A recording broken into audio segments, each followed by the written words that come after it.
Welcome to RK Telugu TV.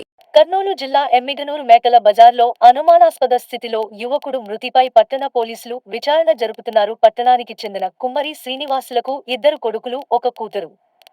చిన్న కొడుకు ఉపేంద్ర 20 సంవత్సరాలు వయసుగల యువకుడు అనుమానాస్పద స్థితిలో మృతి చెందాడు. స్థానికులు తెలిపిన వివరాల మేరకు మృతుడు ఉపేంద్ర ఈ మధ్యనే ఇంటర్ సెకండ్ ఇయర్ వదిలేసి ఖాళీగా తిరుగుతున్నాడని స్థానికులు తెలియజేశారు. మృతుడు చనిపోయి దాదాపుగా రెండు రోజులు అయ్యుంటుందని స్థానికులు అనుమానం వ్యక్తం చేశారు. ఈ సంఘటనపై పట్టణ సిఐ శ్రీనివాసులు సంప్రదించగా సమాచారం వచ్చిన వెంటనే వెళ్లి విచారణ ప్రారంభించామని, పోస్టుమార్టం నిమిత్తం మృతుడు కుమ్మరి ఉపేంద్ర శవాన్ని ఎమ్మిగనూరు ప్రభుత్వ ఆసుపత్రికి తరలించామని, పూర్తి వివరాలు తొందరలోనే తెలియజేస్తామని తెలియజేశారు.